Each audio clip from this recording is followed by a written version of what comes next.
வணக்கம். All in one zone devotional சேனலுக்கு உங்களை அன்புடன் வரவேற்கிறேன். இன்றைக்கி நம்மளுடைய சேனலில் சிவபெருமானின் பாடலை பாடப்போகிறோம். அதாவது ஓம் சிவாய நமச்சிவாய அப்படின்ற பாடல் நம்ம பாடப்போகிறோம். 7 தலைமுறை பாவங்கள் நீங்கும். இது திங்கக்கிழமை அன்னைக்கு, சோமவாரத்தன்னைக்கு ஒவ்வொரு திங்கக்கிழமை அன்றைக்கும் நீங்கள் பாடலாம். அதே மாதிரி பிரதோஷம் அன்றைக்கும் இந்த பாடலை பாடலாம். என் கூடவே பாடுங்க. அதற்கு முன்னால் நம்மளுடைய சேனலை ஏதாவது ஃபஸ்ட் டைம் பார்க்குறவங்களா இருந்தாலும் சரி, சப்ஸ்கிரைப் பண்ணாமல் பார்க்குறவங்களா இருந்தாலும் சரி, நம்ம சேனலை சப்ஸ்கிரைப் பண்ணிக்கோங்க. கூடவே அந்த பெல் பட்டனை ப்ரெஸ் பண்ணிக்கோங்க. ஆல் என்கின்ற ஆப்ஷனையும் ப்ரெஸ் பண்ணிக்கோங்க. அப்போ தான் நான் போடுற வீடியோஸ் எல்லாம் உங்களுக்கு உடனுக்குடன் நோட்டிஃபிகேஷனில் தெரிய வரும். வாங்க இப்போ நம்ம வீடியோக்குள்ளே போகலாம். இந்த பாடல் பாடலாம். பாருங்கள், சிவன் பாடல் ஓம் சிவாய நமச்சிவாயன்ற பாடல் இது பாடலாம். வாங்க என் கூடவே சேர்ந்து பாடுங்க. ஓம் சிவாய நமச்சிவாய ஓம் சிவாய சங்கர சசிதரனே சுந்தரேச ஓம் சிவாய சங்கர ஓம் சிவாய நமச்சிவாய ஓம் சிவாய சங்கர சசிதரனே சுந்தரேச ஓம் சிவாய சங்கரா ஆடும் பாம்பை அணிந்தவனே ஓம் சிவாய சங்கர சசிதரனே சுந்தரேச ஓம் சிவாய சுந்தரா சசிதரனே சுந்தரேச ஓம் சிவாய சங்கர பார்வதி மணாளனே ஓம் சிவாய சங்கர சசிதரனே சுந்தரேச ஓம் சிவாய சங்கர பார்வதி மணாளனே ஓம் சிவாய சங்கர சசிதரனே சுந்தரேச ஓம் சிவாய சங்கர சந்திரா கலாதரனே ஓம் சிவாய சங்கர சசிதரனே சுந்தரேச ஓம் சிவாய சங்கர சந்திரா கலாதரனே ஓம் சிவாய சங்கர சசிதரனே சுந்தரேச ஓம் சிவாய சங்கர ஓம் சிவாய சங்கர ஓம் சிவாய சங்கர ஓம் சிவாய சங்கர ஓம் சிவாய சங்கர ஓம் சிவாய சங்கர ஓம் சிவாய சங்கர ஓம் சிவாய சங்கர ஓம் சிவாய சங்கர உடுக்கை பம்பை நாதத்திலே ஓம் சிவாய சங்கர சசிகரனே சுந்தரேச ஓம் சிவாய சங்கர உடுக்கை பம்பை நாதத்திலே ஓம் சிவாய சங்கர சசிதரனே சுந்தரேச ஓம் சிவாய சங்கர உலகையாளும் நாயகனே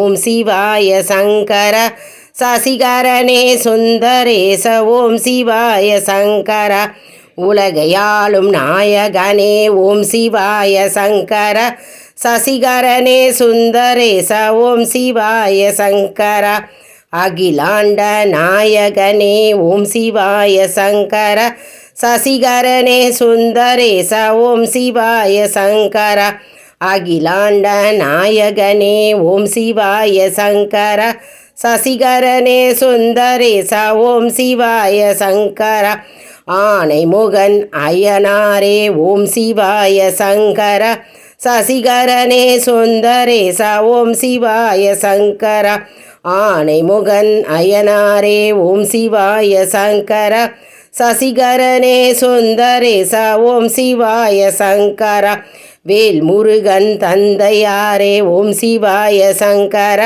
சசிகரனே சுந்தரேச ஓம் சிவாய சங்கர வேல் முருகன் தந்தையாரே ஓம் சிவாய சங்கர சசிகரனே சுந்தரேச ஓம் சிவாய சங்கர ஐயப்பனின் தந்தையாரே ஓம் சிவாய சங்கர சசிகரனே சுந்தரேச ஓம் சிவாய சங்கர ஐயப்பனின் தந்தையாரே ஓம் சிவாய சங்கர சசிகரனே சுந்தரேச ஓம் சிவாய சங்கர ஓம் சிவாய சங்கர ஓம் சிவாய சங்கர ஓம் சிவாய சங்கர ஓம் சிவாய சங்கர ஓம் சிவாய சங்கரா ஓம் சிவாய சங்கரா ஓம் சிவாய சங்கரா ஓம் சிவாய சங்கரா.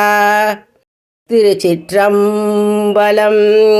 எந்நாட்டவர்க்கும் இறைவா போற்றி, எந்நாட்டவர்க்கும் சிவனே போற்றி போற்றி. அன்பர்களே, இந்த வீடியோ உங்களுக்கு மிகவும் பயனுள்ளதாக இருக்கும் என்று நான் நம்புகிறேன். இந்த வீடியோவுக்கு ஒரு லைக் கொடுங்க, இதை மற்றவர்களுக்கும் ஷேர் செய்யுங்கள், அவர்களும் பயனடையட்டும். மேலும் ஆல் இன் ஒன் ஜோன் அன்பர்களுக்கு ஒரு அன்பான வேண்டுகோள். நம்முடைய கம்யூனிட்டி போஸ்ட்டில் கேள்வி பதில் நேரம் வருங்க, அந்த கேள்விகளுக்கு பதில் தாங்க. இதன் மூலம் நம்முடைய ஆன்மீக பயணம் எப்படி இருக்கிறது என்பதை நாம் தெரிந்து கொள்ளலாம். இது ஒரு ஊக்கமாகவே நமக்கு அமையும். அதனால் இது சப்ஸ்கிரைப் செய்தவர்களுக்கு மட்டுமே தெரிய வரும்.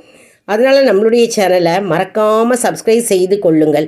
அடுத்த வீடியோவில் வேறொரு தலைப்புடன் உங்களை சந்திக்கிறேன். நன்றி, வணக்கம்.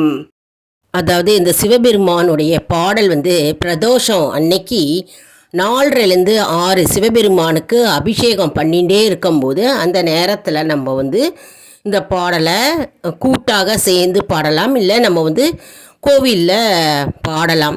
மிகவும் அற்புதமான சக்தி வாய்ந்த பாடலுங்க. இது கற்றுண்டா ஈஸியாக இருக்கும். அதாவது நம்ம பாட பாட ராகம் அப்படின்னு சொல்லுவாங்க. அதை போல் நம்ம பாடிண்டே இருந்தால் நமக்கு தானாகவே ராகம் வரும். நம்மளோட குரலும் அதுக்கு ஏற்ற மாதிரி வளைஞ்சி கொடுக்கும், இனிமையாகவும் ஆயிடும் நாளடைவில். அதனால் சுவாமியோட பாடல்லாம் நம்ம பாடிண்டே இருக்கணும். இப்போ வீட்டில் பார்த்திங்கன்னா நமக்கு பூஜை பண்ணுறச்சே நம்ம காலையிலையோ இல்லை வீக்கெண்டில் பூஜை பண்ணுறாலும் சரி, ஞாயிற்றுக்கிழமையோ இல்லை மாலை பொழுதில் சாயந்தரத்தில் பூஜை பண்ணாலும் சரி, நம்ம பாடல்களை நம்ம அட்லீஸ்ட் ஒரு பாடலாவது நம்ம பாடி இறைவனை நம்ம மகிழ்விக்க வேண்டும். அப்படியே ஆனந்தம் அடைவார் பகவான். நம்ம பாடலை கேட்கும் பொழுது ஆனந்தம் அடைவார், அந்த இடத்திலேயே வந்துடுவார். நம்ம பாட பாட அவர் நம்மளுடைய பாடல்களை கேட்பார். அதே மாதிரி நம்ம மந்திரம் உச்சரிக்கும் போதும் சரி, ஸ்லோகங்கள் சொல்லும் பொழுதும் சரி, அந்த இடத்துல பகவான் சூட்சமாக குடிக்கொண்டிருப்பார். அதனால் நம்ம வீட்டில் நம்ம தாராளமாக பாடல் பாடலாம், கோவில்லையும் பாடலாம். அதனால் மிகவும் அருமையான சின்ன பாடல் தானே, எளிமையான முறையில் நம்ம இன்றைக்கி கற்றுண்டோம் இல்லையா? அதனால் இதை ஒரு நோட் புக்கில் எழுதி வச்சுட்டும் நீங்கள் பாடலாம். அப்படின்லாம் இதோடு சேர்ந்தும் வீடியோ ஆன் பண்ணிட்டும் பாடலாம். எத்தனை பேர் கோவிலில் அன்னைக்கு பிரதோஷத்தன்னைக்கு பாடுவீங்க அப்படின்றத கமெண்ட் செக்ஷனில் தெரிவிங்க. எத்தனை பேர் வீட்டில் பாடுவீங்க அப்படின்னும் தெரிவிங்க. ஏன்னா சில பேர் கோவிலில் பாடுறவங்க இருப்பாங்க. பிரதோஷம் அன்னைக்கு பார்த்தோம்னா கோவிலில் உறக்க பாடுவாங்க. இப்போ நான் பிரதோஷம் இருக்கும்போது நான் கோவிலுக்கு போவேன். கோவிலில் நல்லா பாடுவேன். நான் பகவான்கிட்ட நான் பாடலாம் பாடுவேன். சோமவாரம் திங்கக்கிழமை அன்றைக்கும் சரி, பிரதோஷம் அன்றைக்கும் சரி, நான் கோவிலில் பாடுவேன். அதே மாதிரி எத்தனை பேர் பாடுவீங்க அப்படின்றத கமெண்ட் செக்ஷனில் தெரிவிங்க. ஏன்னா சில பேர் கோவிலில் பாடுவீங்க, அப்படிலாம் கூட்டாகவும் பாடுவீங்க. எத்தனை பேர் கூட்டாக பாடுறீங்க அதையும் தெரிவிங்க கமெண்ட் செக்ஷனில். நன்றி, வணக்கம்.